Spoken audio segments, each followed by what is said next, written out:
Oh my god.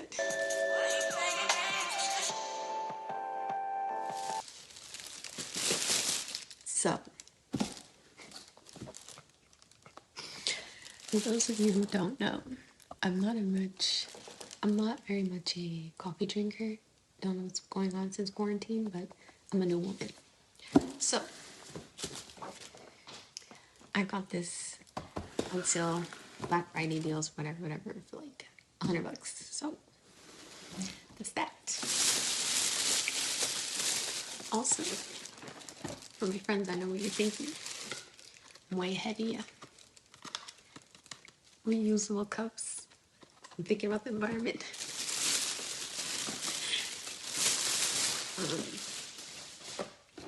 I also got 2 boxes of K-Pads.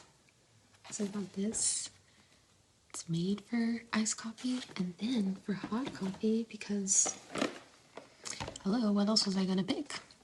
I'm gonna get a hot chocolate pot as well, but let's not push it for, something we haven't even opened and unboxed. So that's that. So, should have brought my scissors. Savings instructions. Okay, so we have, oh my god.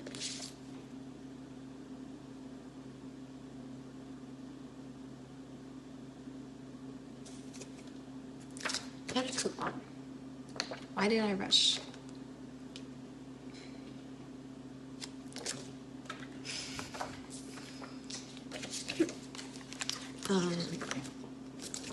Okay, so let's see. It's they're gonna do right. Here we go, soak it. It says soak for 5 minutes, rinse for 60 seconds, place every 2 months, or 60 tank refills.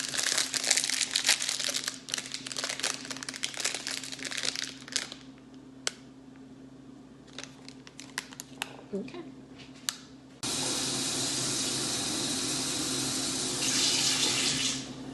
It's okay in there. Let's keep reading. Set a timer. 12:50.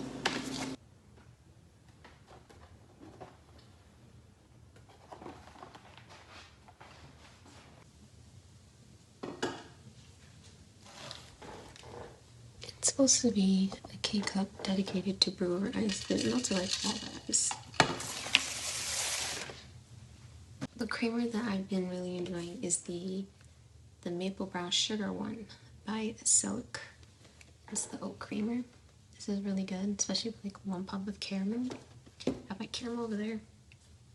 But I bought this and I kind of want to try it because I just like the packaging. I don't really drink coffee like that. It's my first go around of things.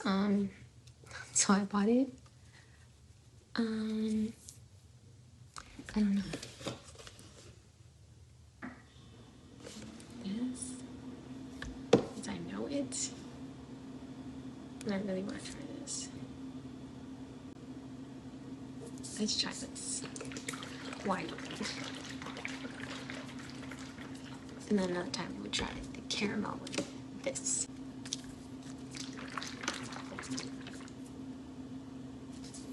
What is nasty?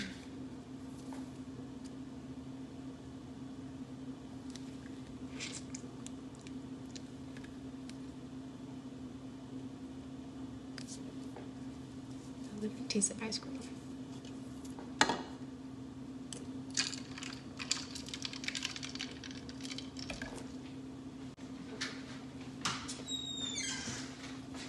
Got some reasonable compostable shells.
don't know about this.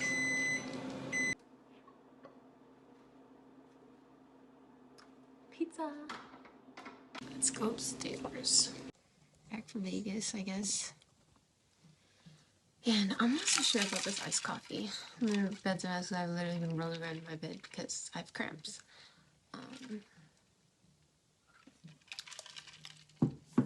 It's giving very much regular iced coffee. Doesn't taste as fresh as I thought it would be. I should put this in the air fryer. I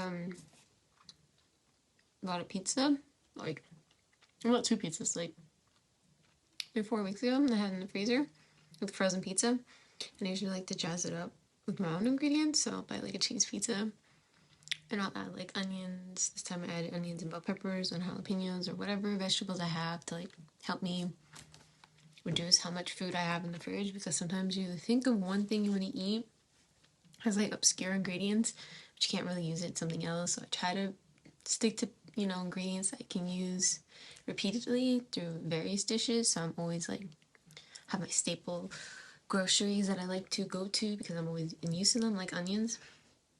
And yeah, last time I put like tomatoes too, garlic, and all types of like other vegetables that like I had just to use them up. But this is actually pretty good. I actually added mitzvita on top of the cheese layer.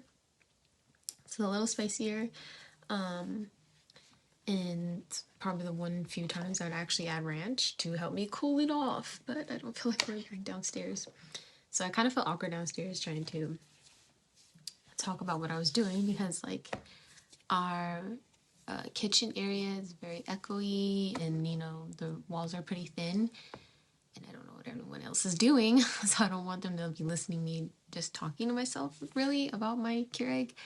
But I'm sure they're gonna be surprised when they go downstairs and they see there's a Keurig fully installed. I'm gonna have my coffee set out so that if one of them knows like how to make it work, you know, you can go ahead and try and let me know, because this subpart, like I prefer my cold brew with cream and my occasional iced lattes that are very sugary. So you're not trying to get diabetes, don't be asking me, you know, for any recipes. But I did try yesterday. I tried a tall iced Americano in a grande cup, and I brought it home, and I added my oat maple creamer into it. I wish I added like 1 stevia or something. I don't know where these recipes are coming from. I don't be drinking the alternative sugars. I don't use them. So it was weird that I was like, that would be a good combination. Like, who am I? Who am I? I've never like, at most all I ever got was like hot chocolate or hot white chocolate from Starbucks. So it's funny how within this last year or two, how things are just so different. I remember my freshman year was like the first time here at UNR, which was like 2014, that I ever really drank coffee, and it just threw me off. Like the first time I did an all-nighter was in 2012, and I tried the Starbucks Frappuccino glass jars, and I thought that was like a big thing. Like me and my sister thought it was crazy that I even like drank one, let alone got to a point where I could finish one, and then I just stopped. And then fast forward to 2014, where I started ordering Starbucks versus like really, really sweet drinks. Like my friends would order whatever was like, first it would start with iced teas, really sweet iced teas. And I started wanting them less and less sweet. And it was the passion iced tea lemonade sweetened. That was our drink. And then eventually when it starts getting colder, everyone started ordering lattes and trying to order me a latte because we'd stay up studying together. And at first I was very apprehensive, but after 6 months or so, I started drinking them, but it had to be a hot coffee because I could chug it and it would give me the energy. And funny, chugging it, like, wouldn't you want to chug that? I don't know. It worked. But I noticed that there was a decrease in my cramps whenever I would have coffee. So I kind of just singled it out to just that time of the month to give me something hot because I didn't like the teas. And it was a nuisance always trying to remember to bring a bag of tea. I had literally had a big old bag, a Ziploc bag of teas in my bag with me at all times, but it was just too much trying to figure out how much sugars you needed, all that. Just, it didn't work in the same comfort of when you're making tea at home, which is a whole nother thing because when did I start drinking tea? Oh my God, I'm just rambling on. I was always a hot chocolate drinker. Like when I had period, I would just drink hot chocolate, or really just hot water. And I didn't really bother with anything else. I kind of learned to drink tea because my mom makes tea every morning, so it was easier to have her give me hot tea than it was to wait for hot chocolate to be made. It's not like it took like that long, but I liked it really hot because I needed something hot. Otherwise, I'd be in the shower for hours trying to alleviate myself. I wanted to be able to be productive. So I learned to like teas a bit more. I'm still just not there yet with teas. I'll drink it. I like ginger teas, especially when it's really spicy. I've learned to like that now versus when I was a kid, I hated that. So yeah, and then hot chocolate I can't drink it as much as I did when I was like in high school and in my early 20s when I used to drink a lot of hot chocolate for that time of the month. And yeah, I realized that caffeine definitely helps with not only migraines, because I use Excedrin for that, but cramps as well. So yeah, I do drink it. It helps to just, I don't know what it is, but it like helps, it like helps your flow in some way that the cramps just aren't as intense. I don't know if that's scientifically proven, but I know they put caffeine in Motrin.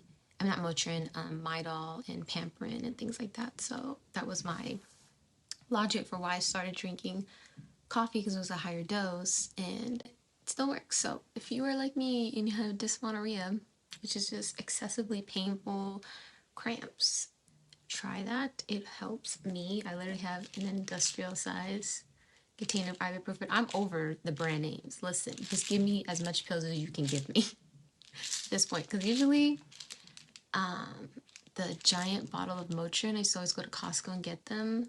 And then they stopped selling the giant bottle of Motrin and only have the ibuprofen. Advil, I would finish one of those in a year. And my period's only like 3 days long. So this is just day uno. That's crazy. That is crazy, crazy. But yeah, now I'm rambling on, and I probably should have got rid of that glare, but just wanted to share that. Now I gotta do all my makeup work. My hair is sticking up. I hope it wasn't like that the whole time. So yeah, so let's start my little productive day, and I'll let you know if there's any new updates I'd like to share with y'all. So, bye.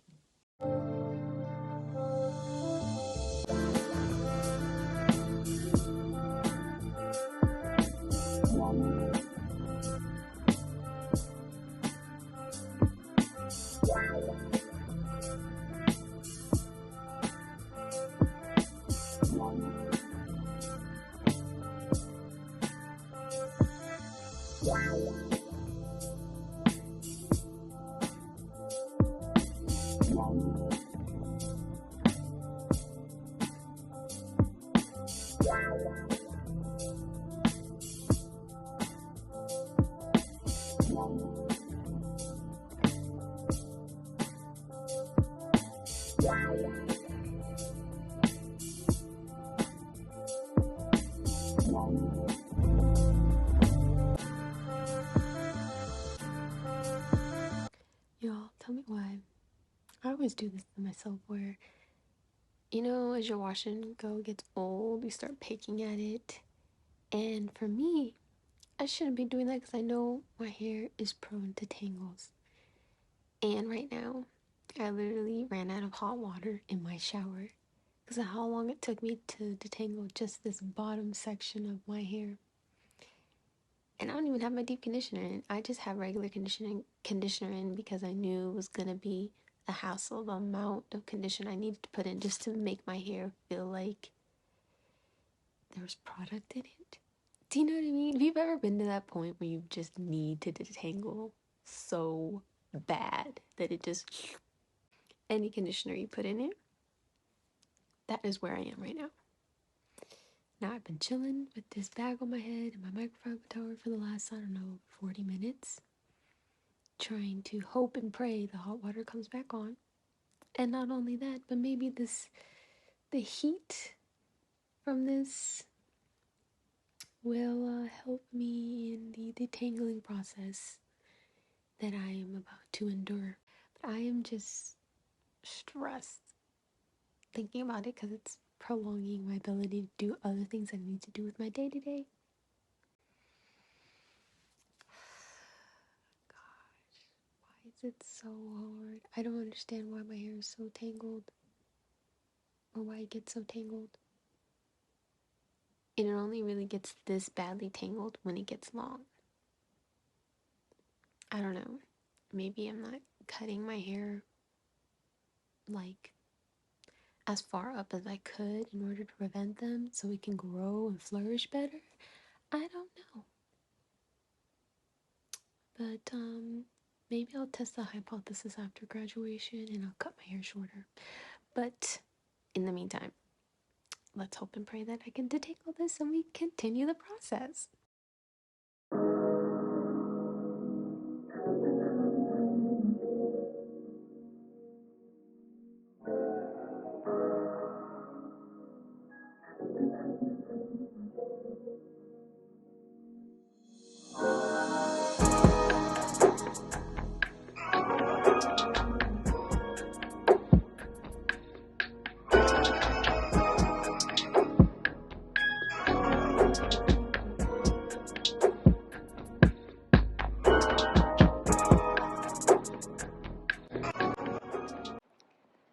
So today's a big day for a lot of different reasons.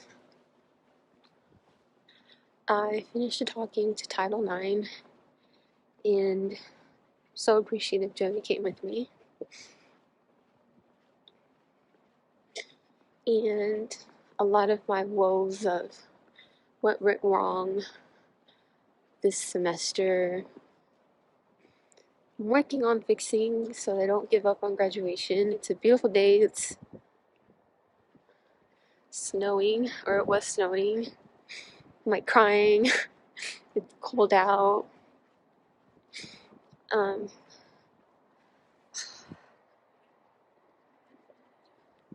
I'm working on setting myself up for success for next semester because I'm not giving up on this.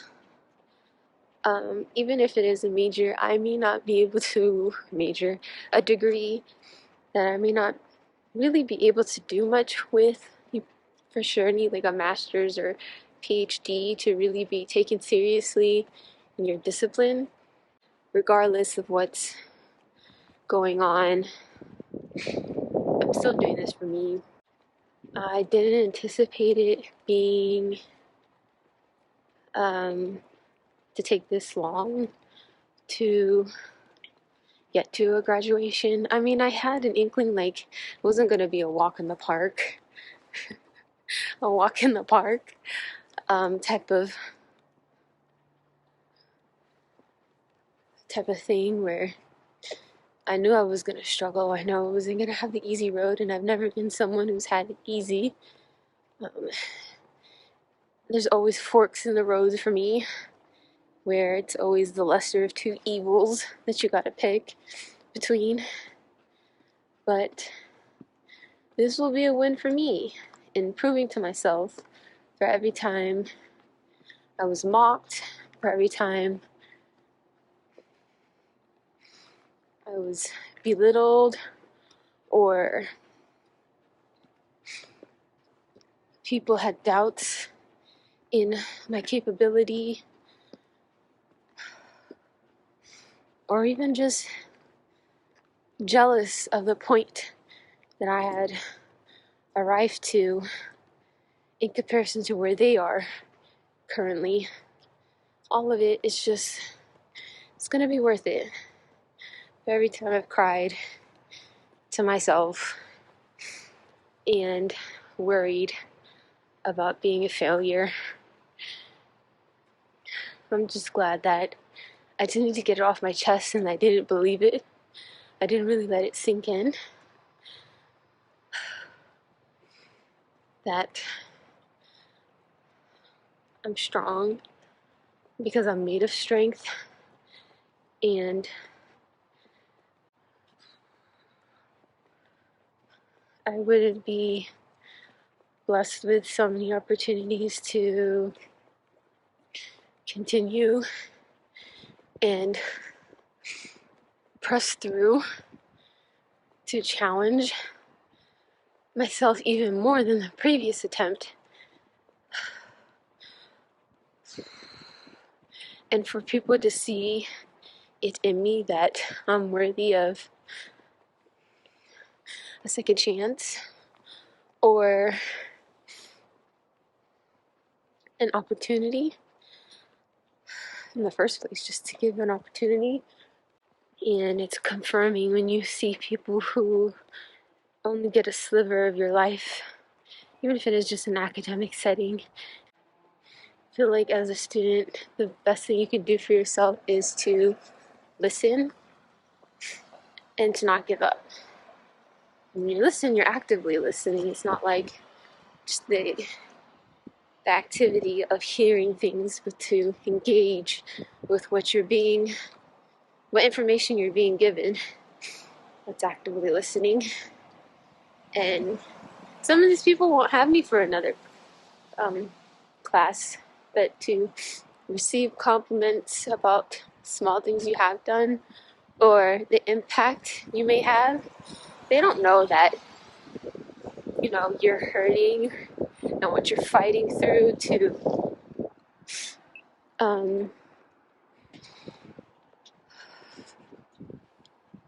just get an assignment in, or what hurdles you've jumped over just to get to where you are, I guess. So I just wanted a moment to say my hands are freezing. But it's a beautiful day. It's the first snow day of a small fall semester, and just wanted to check in and say that today will be the start of something new, something great, and possibly getting frostbite. I gotta go.